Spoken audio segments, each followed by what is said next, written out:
আল্লাহ রাসূল সাল্লাল্লাহু আলাইহি ওয়াসাল্লাম আরেক হাদিসের মধ্যে বর্ণনা করেন قال رسول الله صلى الله عليه وسلم يا معشر الشباب من استطاع منكم الباءة فليتزوج ومن لم يستطع فعليه بالصوم فإنه له وجاء আল্লাহ রাসূল সাল্লাল্লাহু আলাইহি ওয়াসাল্লাম বলেন হে যুবকেরা তোমরা যদি সক্ষমতা থাকে তাহলে বিবাহ করো আর যদি কারো সক্ষমতা না থাকে তাহলে রোজা রাখো ফাইন্নাহু লাহু উজা কেননা রোজা হলো আল্লাহ রাব্বুল আলামিন তোমার গরিবকে দমন করার জন্য দান করেছেন।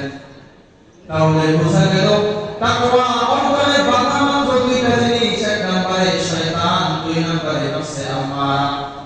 এখন এই দুইটা জিনিসকে বাধা দান করে রোজা। বোঝা গেল রোজা রাখলে শয়তানও দমন হয়ে যায়, রোজা রাখলে নফসে আম্মারাও দমন হয়ে যায়। আন্তর্জাতিক পরিমণ্ডলে একটা নিয়ম নীতি আছে, পুরো দেশ যখন নতুন ভাবে স্বাধীন হয়, স্বাধীনতা লাভ করে, তখন ওই নতুন রাষ্ট্রের উপরে ভিন্ন রাষ্ট্র থেকে আক্রমণ করতে পারে না যতক্ষণ পর্যন্ত নতুন রাষ্ট্রটা স্বয়ংসম্পূর্ণ না হয়, যতক্ষণ পর্যন্ত সামরিক শক্তিতে পরিপূর্ণ শক্তিশালী না হয়, ততক্ষণ পর্যন্ত অন্য রাষ্ট্রের জন্য ওই স্বাধীন নতুন রাষ্ট্রের উপরে আক্রমণ করার সুযোগ নাই। তাহলে বান্দা আল্লাহ রাব্বুল আলামিন আমাদেরকে রোজা দান করেছেন যাতে করে এই রোজার মাধ্যমে আমাদের নফসে আম্মারা এবং শয়তান এই দুইটাকে প্রতিহত করা, দমন করতে পারি, সেই শক্তি অর্জন করতে পারি। এই জন্যই আল্লাহ রাব্বুল আলামিন আমাদেরকে রমজানের রোজা দান করেছে। আল্লাহ রাব্বুল আলামিন বলেন ইয়া আইয়ুহাল্লাযীনা আমানু কুতিবা আলাইকুমুস সিয়াম কামা কুতিবা আলাল লাযীনা মিন ক্বাবলিকুম লাআল্লাকুম তাত্তাকুন। আল্লাহ বলেন তোমাদের উপরে আমি রোজাকে ফরজ করে দিয়েছি যাতে করে তোমরা তাকওয়া অর্জন করো। আর এই আয়াতের মধ্যে আল্লাহ রাব্বুল আলামিন বলেন ইয়া আইয়ুহাল্লাযীনা আমানু তাকুল্লাহ।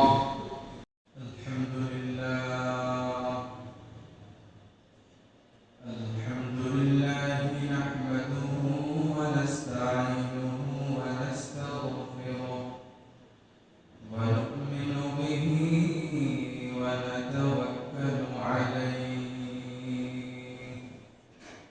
ওয়া নাউযু বিল্লাহি মিন শুরুরি আনফুসিনা ওয়া মিন sayyiati a'malina man yahdihillahu fala mudilla lahu wa man yudlilhu fala hadiya lahu wa nashhadu an la ilaha illallah wahdahu la sharika lahu wa nashhadu anna sayyidana wa sanadana wa habibana wa tabibana wa tabiba qulubina wa maulana Muhammadan abduhu wa rasuluhu alladhi arsalahu Allahu ta'ala bil haqqi bashiran wa nadhira wa da'iyan ila Allahi bi'idhnihi wa sirajan wa qamaran munira. أما بعد فأعوذ بالله من الشيطان الرجيم بسم الله الرحمن الرحيم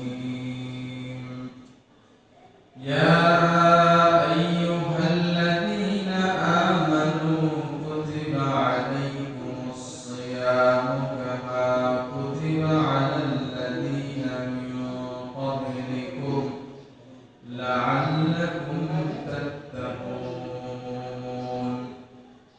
وقال رسول الله صلى الله عليه وسلم من صام رمضان إيمانا واحتسابا غفر له ما تقدم من ذنبه أو كما قال النبي عليه الصلاة والسلام محترم حاضرين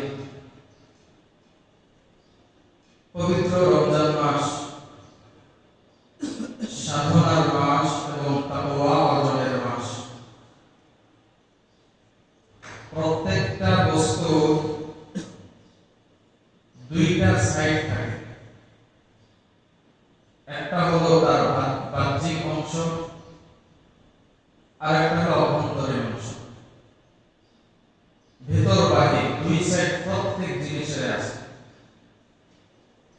অথবা বলা যায় এপিট ওপিট।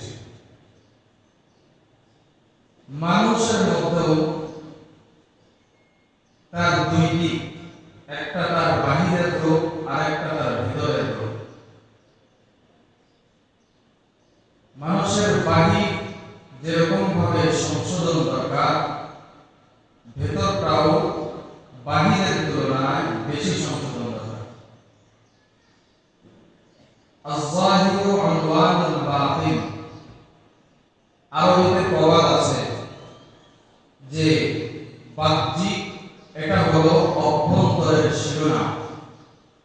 আমার ভেতরটা কেমন এটা বোঝা যায় আমার বাহির থেকে। এজন্য আল্লাহ পাক রব্বুল আলামিন মানুষকে মানুষের ভেতর এবং বাহির উভয় দিকটাকে সংশোধন এবং পরিশোধনের জন্য আদেশ করেছেন। আল্লাহ পাক রব্বুল আলামিন সমস্ত নবীদেরকেও এটার জন্যই প্রেরণ করেছেন।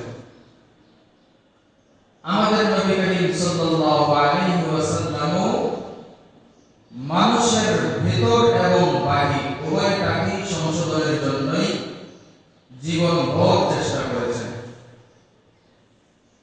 আল্লাহ পাক রব্বুল আলামিন কোরআনের মধ্যে ইরশাদ করেন, ওয়াল্লাযী বা'আথা ফিল উম্মিয়িনা রাসূলাম মিনহুম ইয়াতলু আলাইহিম আয়াতিহি ওয়া ইউযাক্কিহিম।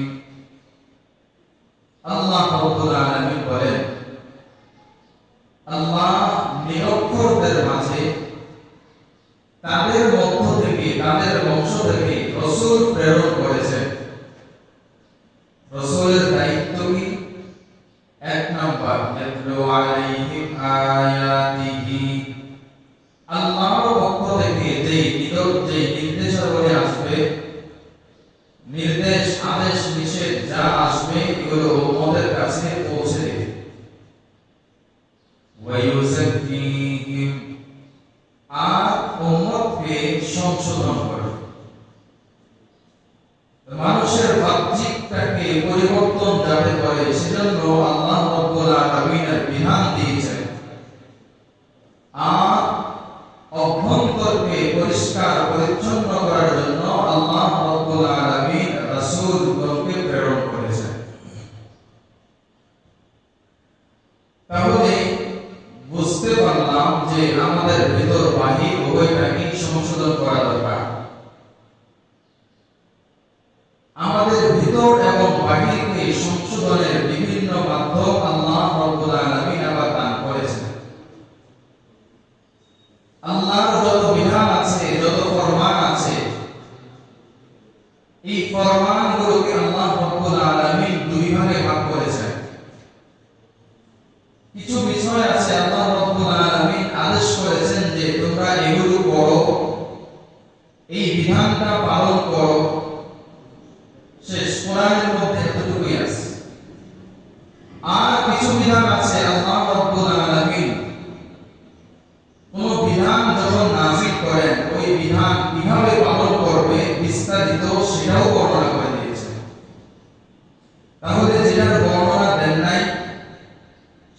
বর্ণনা আসবে রাসূল থেকে। যেমন ধরেন নামাজ, কোরআনের মধ্যে সারা জিন্দেগি পুরা পৃথিবীর সমস্ত মানুষ মিলে যদি চায় যে ফজরের যে 2 রাকাত সুন্নাত আছে, এই 2 রাকাত সুন্নাত কিভাবে আদায় করব, এটা কোরআন থেকে বের করব, কিয়ামত সংঘটিত হয়ে যাবে, সম্ভব না। কিন্তু আল্লাহ রাব্বুল আলামিন নামাজের আদেশ করেছেন। এখন এই নামাজ কিভাবে পড়ব, এটা নবী করিম সাল্লাল্লাহু আলাইহি ওয়াসাল্লাম তার হাদিসের মাধ্যমে বর্ণনা করে দিয়ে গেছেন। قال رسول الله صلى الله عليه وسلم صلوا كما رأيتموني أصلي। নবীজি বলেন, আমি যেভাবে নামাজ আদায় করি তোমরা আমাকে যেভাবে নামাজ আদায় করতে দেখো সেভাবেই তোমরা নামাজ আদায় করো। তাহলে কোরআনের কোথাও বর্ণনা নাই ফজর কিভাবে করতে হবে, যোহর কিভাবে আদায় করতে হবে, আসর কিভাবে করতে হবে। কিন্তু আল্লাহ পাক রব্বুল আলামিন রাসূলকে প্রেরণ করে রাসূলের মাধ্যমে কিভাবে ফরজ নামাজ আদায় করতে হবে, যোহর নামাজ আদায় করতে হবে, সুন্নাত আদায় করতে হবে, নফল আদায় করতে হবে, সেটাকেও আল্লাহ রাব্বুল আলামিন আমাদেরকে শিখিয়ে দিয়ে গেছে। এজন্য আল্লাহ পাক রব্বুল আলামিন এই রমজান মাস আমাদেরকে দান করেছেন। কেন দান করেছেন? আল্লাহ রাব্বুল আলামিন এটার উদ্দেশ্য বর্ণনা করে দিয়েছেন। আল্লাহ রাব্বুল আলামিন বলেন, ইয়া আইয়ুহাল্লাযীনা আমানু কুতিবা আলাইকুমুস সিয়াম কামা কুতিবা আলাল্লাযীনা মিন ক্বাবলিকুম লাআল্লাকুম তাত্তাকুন। আল্লাহ রাব্বুল আলামিন বলেন, হে ঈমানদারেরা, তোমাদের উপরে রোজা ফরজ করা হয়েছে যেমন ভাবে পূর্ববর্তী উম্মতের উপরে রোজাকে ফরজ করা হয়েছে। কোরআনের মধ্যে আল্লাহ পাক রব্বুল আলামিনের কিতাব 2 ধরনের। আল্লাহ 2 ভাবে মানুষকে সম্বোধন করেছেন।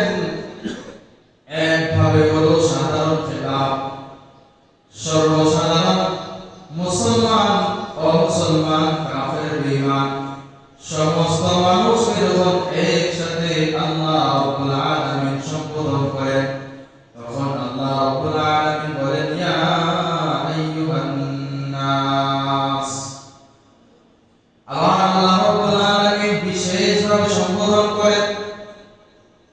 বিশেষভাবে যখন সম্বোধন করেন তখন মুমিনদেরকে উদ্দেশ্য করে আল্লাহ রাব্বুল আলামিন সম্বোধন করেন। আল্লাহ রাব্বুল আলামিন বলেন, ইয়া আইয়ুহাল্লাযীনা আমানুত্তাকুল্লাহ। মুমিনদেরকে আল্লাহ রাব্বুল আলামিন বিশেষভাবে সম্বোধন করেন। কারণ কি? কারণ আল্লাহ রাব্বুল আলামিন মুমিনদেরকে ভালোবাসেন। শুধু কি তাই? আল্লাহ রাব্বুল আলামিন মুমিনদেরকে নিজের বন্ধু বলে আখ্যায়িত করেছেন। আল্লাহ রাব্বুল আলামিন বলেন, আল্লাহু ওয়ালিয়ুল্লাযীনা আমানু। আল্লাহ হলেন মুমিন যারা তাদের বন্ধু। তাহলে আল্লাহ রাব্বুল আলামিন সাধারণ মুমিন, মুসলমান এবং মুসলমান সকলকে কোরআনের মধ্যে সম্বোধন করেছেন। আবার মুমিনদেরকেও বিশেষভাবে আল্লাহ রাব্বুল আলামিন সম্বোধন করেছেন। কিসের সম্বোধন? আল্লাহ রাব্বুল আলামিন বলেন, ইয়া আইয়ুহান নাসু তাকু রাব্বাকুম। আল্লাহ সমস্ত মানুষকে সম্বোধন করে বলে, ও মানুষেরা, তোমরা আমি আল্লাহকে ভয় করো।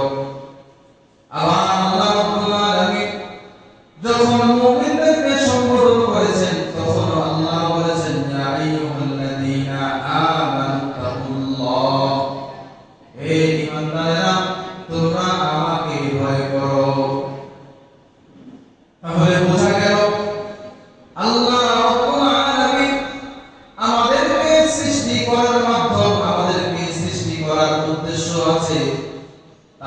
মধ্যে একটা উদ্দেশ্য হলো আল্লাহর ভয় আমাদের অন্তরের মধ্যে সঞ্চার হওয়া, আল্লাহর ভয় ভীতি নিজের অন্তরের মধ্যে জাগ্রত হওয়া। মানুষ একজন আরেকজনকে দুই কারণে ভয় পেয়ে থাকে, একজন আরেকজনকে দুইটা কারণে ভয় পায়। একজন আরেকজনকে ভয় পায়, এই ব্যক্তিটা অনেক খারাপ, তাকে ভয় পায় তার অনিষ্টতার ভয়, তার থেকে বিপদের সম্মুখীন হওয়ার সম্ভাবনা আছে, এই জন্য তাকে ভয় পায়। এই জন্য দেখবেন মানুষ অনেক নেতা খেতারে সালাম দেয় তার অনিষ্টতার ভয়। কারণ যদি সালাম না দেয় চাকরি চলে যাবে, বসকে সালাম না দিলে চাকরি চলে যাবে। নেতাকে যদি সালাম না দেওয়া হয় পদ চলে যাবে, এই জন্য তাকে সালাম দেয় তার অনিষ্টতার ভয়ে। সালাম দেওয়া শেষ, যখন লোকটা চলে যায় বলে আমি গেছে ভালো হয়েছে, ঘরে রাখা। কি বলে? আল্লাহ রাব্বুল আলামিনকেও আমরা ভয় পাই। মানুষকে যেরকম ভাবে অনিষ্টতার কারণে ভয় পাই, আবার মানুষকে তার আজমতের কারণে, তার সম্মানের কারণে ভয় পাই। এই লোকটা অনেক সম্মানী, আমার কোনো আচরণে না জানি সে কষ্ট পেয়ে যায়, এই জন্য তাকে আমরা ভয় পাই। শিক্ষককে ভয় পাই, উস্তাদকে ভয় পাই, যাতে করে ছাত্রের পক্ষ থেকে কোনো ধরনের বেয়াদবি না হয়ে যায়। তবে এই যে ভয় পাওয়া, এটা ভয় পাওয়াটা হলো তার সম্মানার্থে, তার ইজ্জতের জন্য।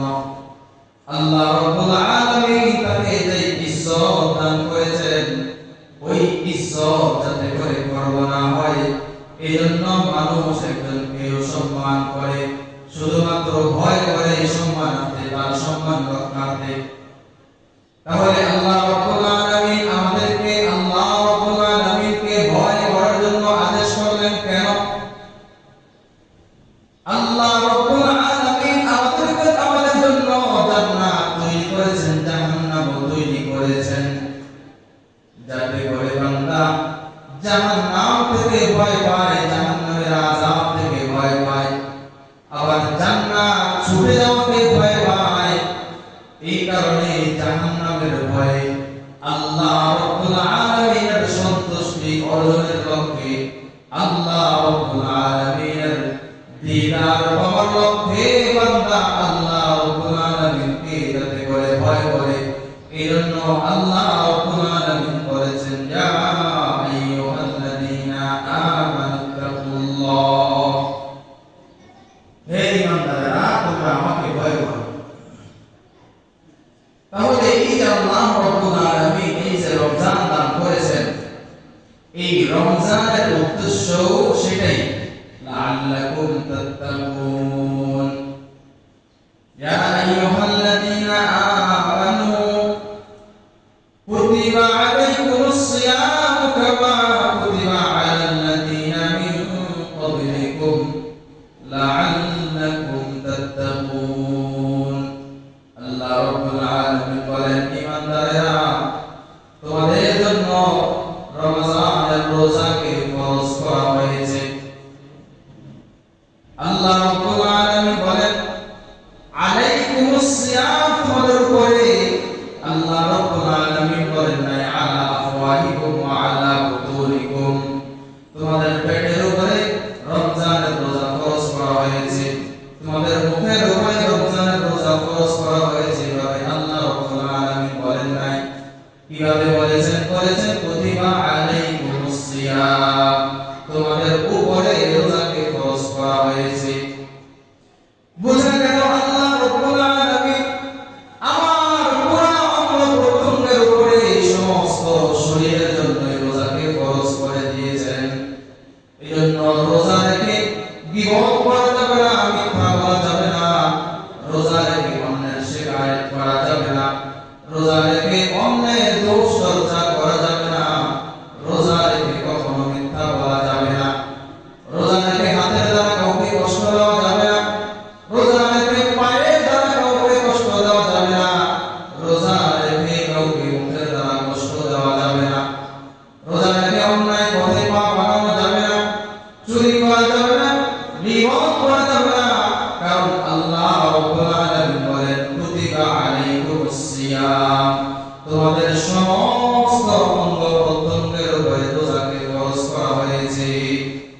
এজন্য আল্লাহ রাসূল সাল্লাল্লাহু আলাইহি ওয়াসাল্লাম বলেন রুব্বা মিন সাইমিন লাইসা লাহু মিন সিয়ামিন ইল্লাল জু'।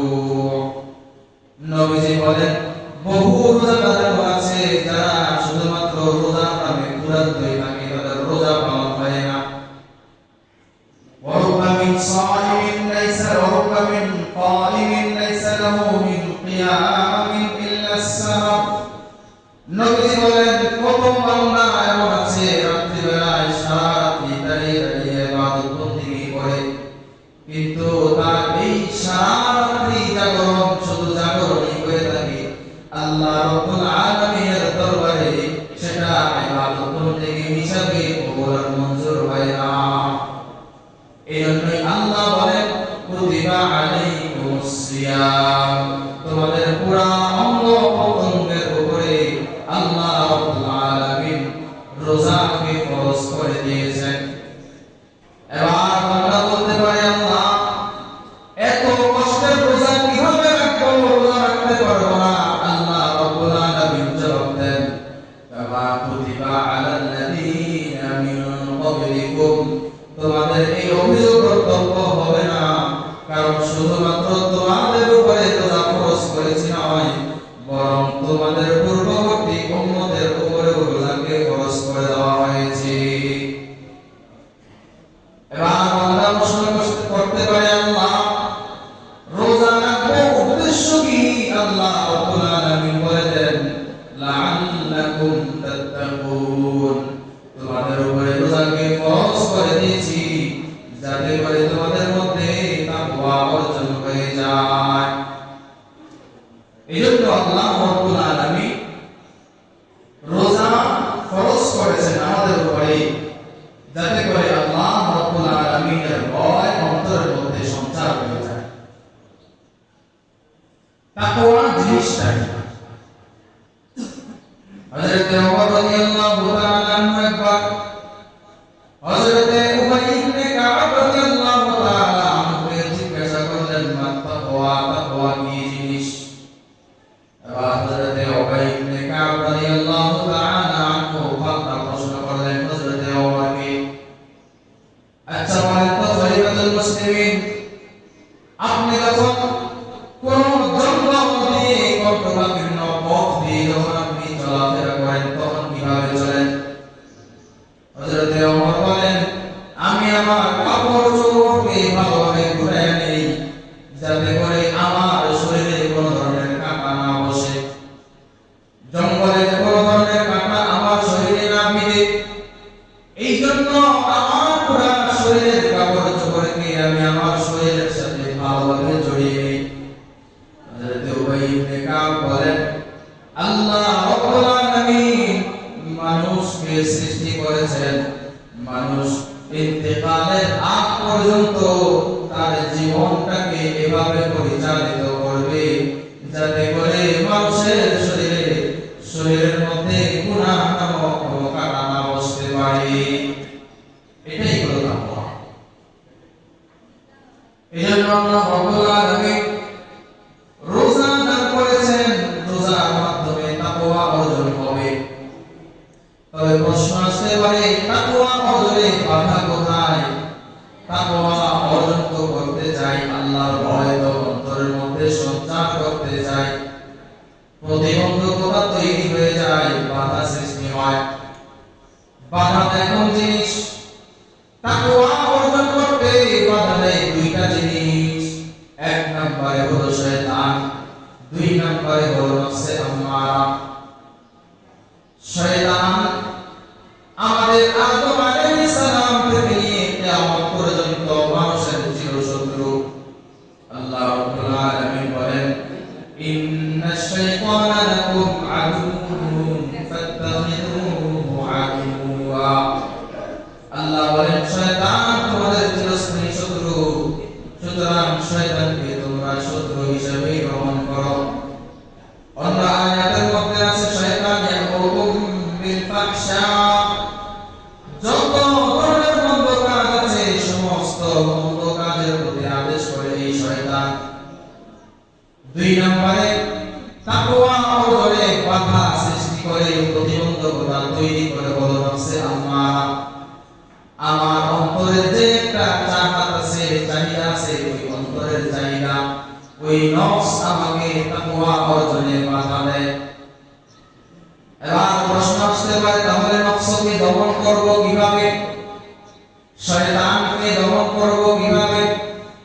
আল্লাহ রাব্বুল আলামিন বলেন, বান্দা তোমরাকে দমন করার জন্য আমি এই রমজান মাস তোমাদেরকে দান করেছি। আল্লাহ রাসূল সাল্লাল্লাহু আলাইহি ওয়াসাল্লাম বলেন, ইদা কানা রমাদান, যখন রমজান মাস আসে, সুফিদাতিশ শায়াতিন ওয়া মারাদাতুল জিন, সমস্ত জিন শয়তানকে বন্দী করে ফেলা হয়।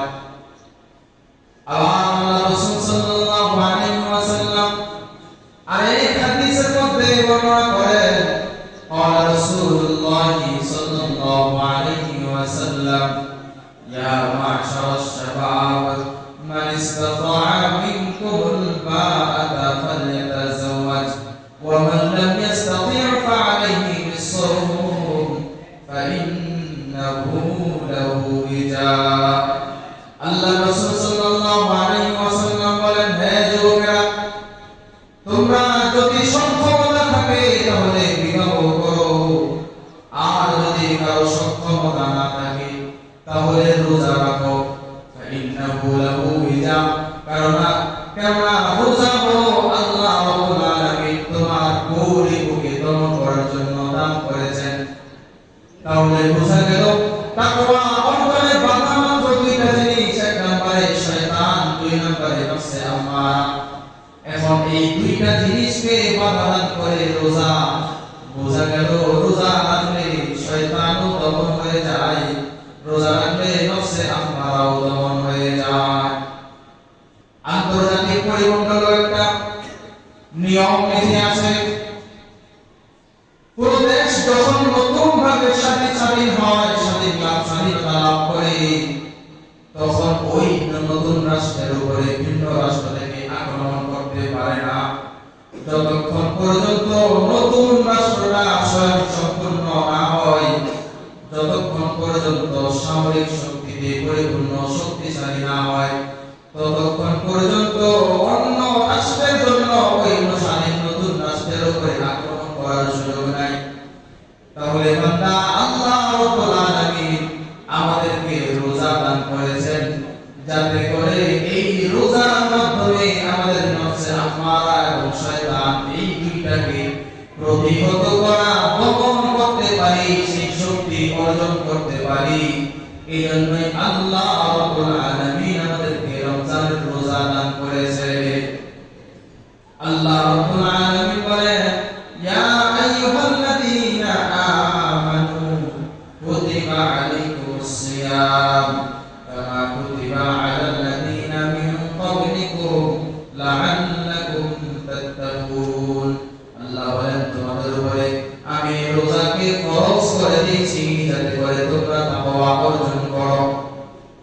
আর এই আয়াতের মধ্যে আল্লাহ রাব্বুল আলামিন বলেন, ইয়া আইয়ুহাল্লাযীনা আমানু তাকুল্লাহ, হে ঈমানদারেরা তোমরা তাকওয়া অর্জন করো।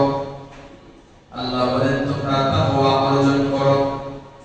ওই যে প্রথমে বলেছিলাম, আল্লাহ রাব্বুল আলামিন যখন আমাদের জন্য বিধান নাযিল করেন, ওই বিধানটা হয়তো বা সুস্পষ্ট হয় অথবা অস্পষ্ট হয়, হয়তো বিস্তারিত বর্ণনা করে দেন অথবা সংক্ষেপে বর্ণনা করে দেন। এবার প্রশ্ন আসতে পারে, তাহলে আল্লাহ তাকওয়া অর্জন করতে বলতেছে, কিভাবে তাকওয়া অর্জন করতে পারি, তাকওয়া অর্জনের পদ্ধতি কি? আল্লাহ রাব্বুল আলামিন বলেন, তোমরা তাকওয়া অর্জন করো যাতে করে তোমার যে অদূর ভবিষ্যতে, তোমার যে সুনিশ্চিত গন্তব্য, সুনিশ্চিত ভবিষ্যৎ আছে, ওই ভবিষ্যতের জন্য তুমি প্রস্তুতি গ্রহণ করার মাধ্যমে তাকওয়া অর্জন করো। মানুষ যখন যদি সরকারি চাকরি করে অথবা ব্যবসা বাণিজ্য করে, বেসরকারি চাকরি করে, যে যেভাবে উপার্জন করো হোক না কেন সে তার সামনের ভবিষ্যতের জন্য প্রস্তুতি গ্রহণ করে। কোন ব্যক্তি যদি সরকারি চাকরিতে জয়েন করে 20 বছর বয়সে, তার চাকরির বয়স যদি 40 বছর হয়, তাহলে সে রিটায়ার হবে 60 বছর বয়সে। এবার ইমানদার যখন 20 বছর বয়স থেকে চাকরি শুরু করে, সে তখন থেকে চিন্তা করে 60 বছর বয়সে তো আমার চাকরি শেষ হয়ে যাবে, আমার চাকরির মেয়াদ শেষ হয়ে যাবে, 60 বছর পরে তো আমি অকেজ হয়ে যাব। আমার এখন বর্তমানে যে পরিমাণ শক্তি আছে, 60 বছর পরে যে আমি তো ওই শক্তি পাবো না। তাহলে আমাকে এখন থেকে ওই রকম ব্যবস্থা তৈরি করে নিতে হবে, ব্যবস্থা করতে হবে, যাতে করে 60 বছর বয়সের পর থেকে যতদিন বাঁচবো ততদিন পর্যন্ত আমি সুখে শান্তিতে বসবাস করে যেতে পারি। এবার বান্দা তাহলে কি করে? বান্দা যে চাকরি করে ওই চাকরি থেকে যা অর্জন করে, যে টাকা কামাই করে, সেখান থেকে কিছু কিছু টাকা জমায়।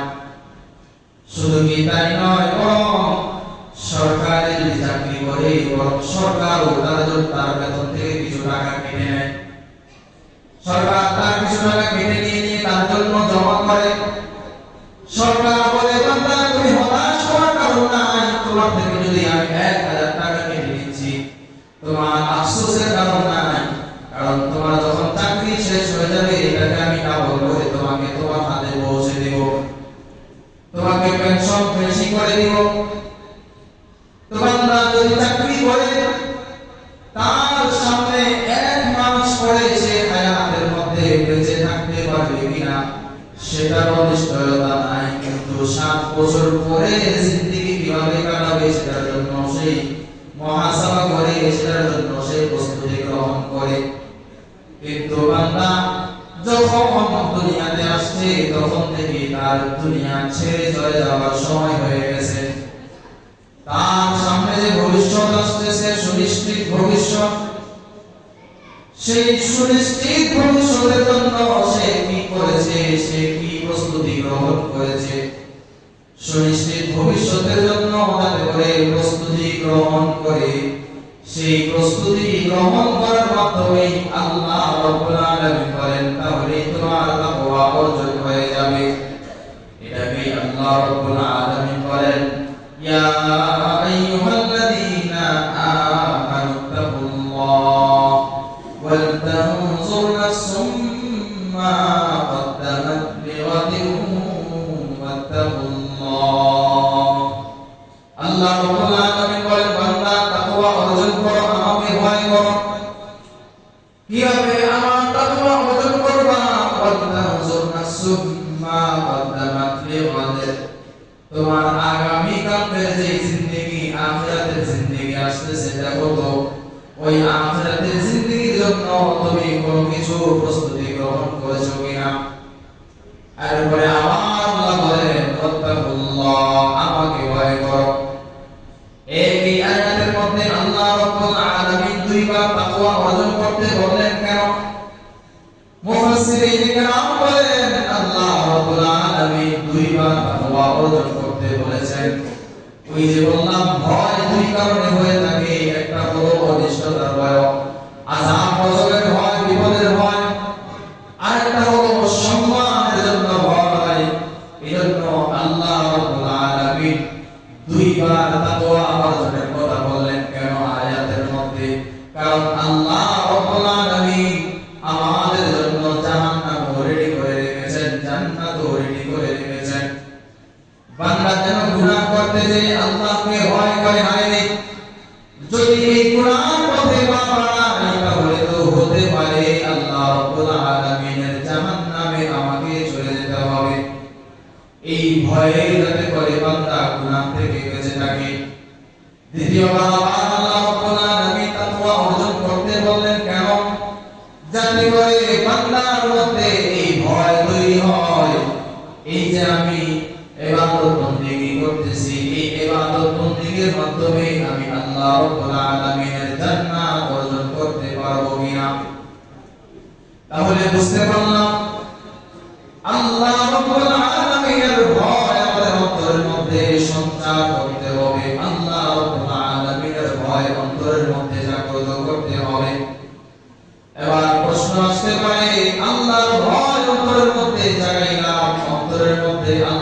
তাহলে সঞ্চার করলাম ফায়দা কি, উপকার কি?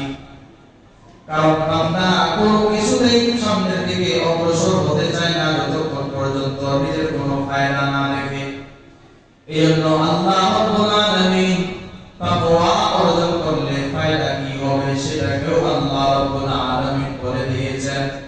আল্লাহ রাব্বুল আলামিন বলেন, ওয়া মান ইয়াত্তাকিল্লাহা ইয়াজআল লাহু মাখরাজা ওয়া ইয়ারযুকুহু মিন হাইথু লা ইয়াহতাসিব। আল্লাহ রাব্বুল আলামিন বলেন, যেই বান্দা তাকওয়া অর্জন করে, আল্লাহ রাব্বুল আলামিনের ভয় অন্তরের মধ্যে সঞ্চার করে, আল্লাহ রাব্বুল আলামিন ওই বান্দা যত বিপদে পড়ুক না কেন তাকে ওই বিপদ থেকে উদ্ধার করেন আল্লাহ।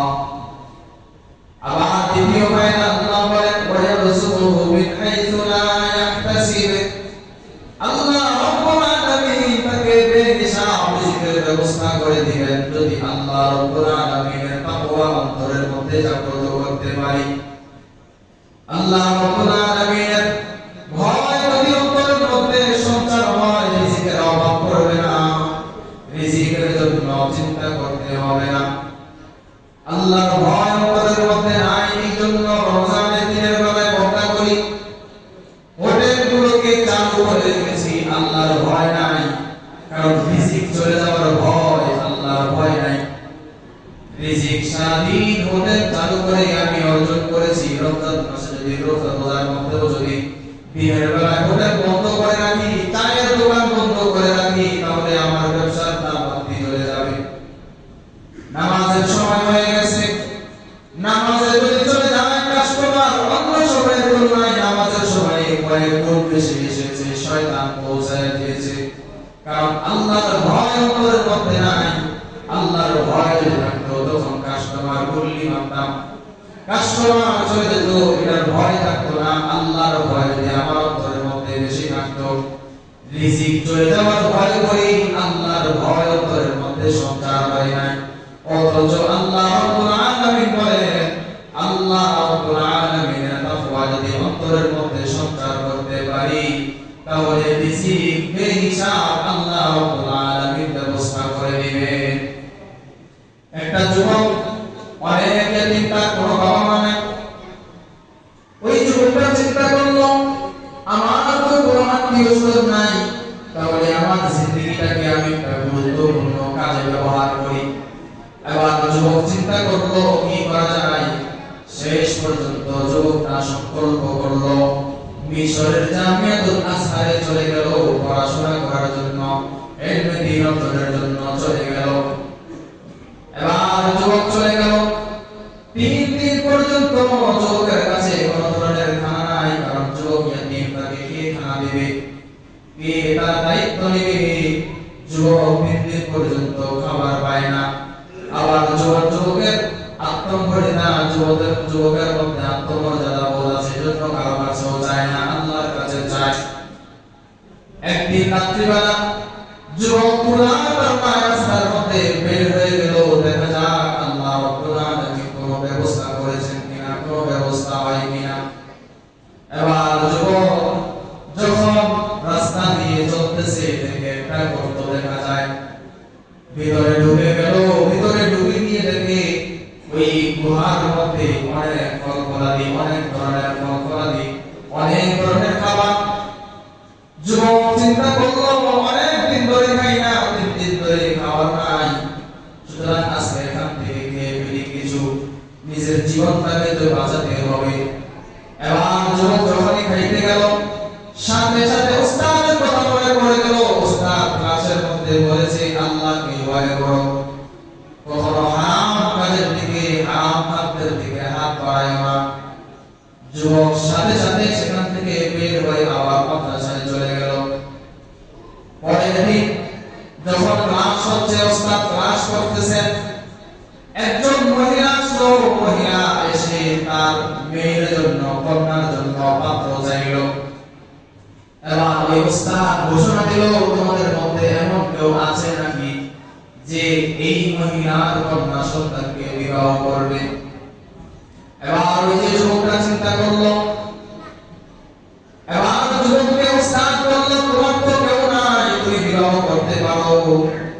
যুবক বলল, ওস্তাদ আপনি আমাকে এমন একটা প্রস্তাব দিয়েছেন, নিজেই তো খেতে পারি না, আবার স্ত্রী পালবো কিভাবে? এবার যুবক বলে, ওস্তাদ 3 দিন ধরে কোনো খানা নাই, আমি নিজেই তো খেতে পারি না, সুতরাং বিবাহ করতে পারবো না। ওস্তাদ বলেন, এই যে মহিলাটা, এটা হলো আমার বন্ধুর স্ত্রী।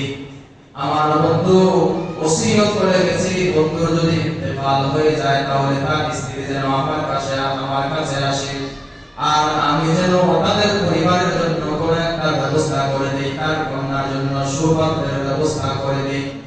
সুতরাং যেহেতু তুমি এতিম, তোমার কেউ নাই, তুমি রাজি হয়ে যাও, এই মেয়েকে বিবাহ করে নাও, তাহলে তোমার খাবার দাবারের ব্যবস্থা হয়ে গেল, তোমার বাসস্থানের ব্যবস্থা হয়ে গেল, তোমার আত্মীয় স্বজনের ব্যবস্থা হয়ে গেল।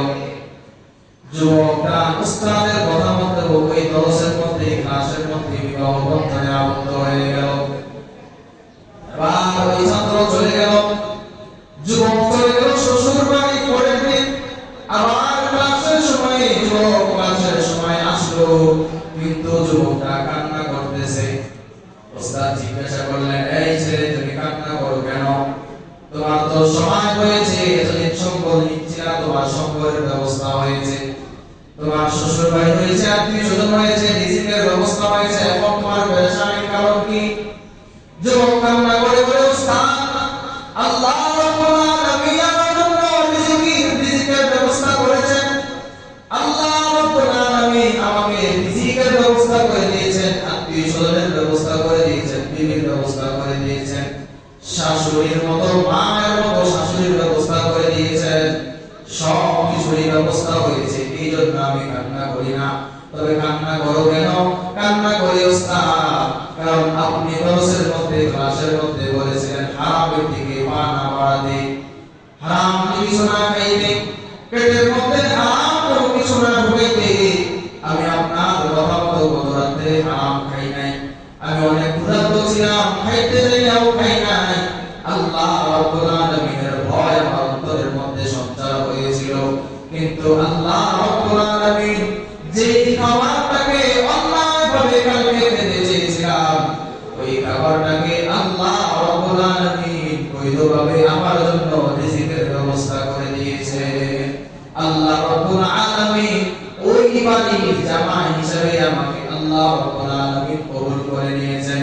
তাহলে বোঝা গেল, ওয়া মান ইয়াত্তাকিল্লাহা ইয়াজআল লাহু মাখরাজা ওয়া ইয়ারযুকুহু মিন হাইথু লা ইয়াহতাসিব।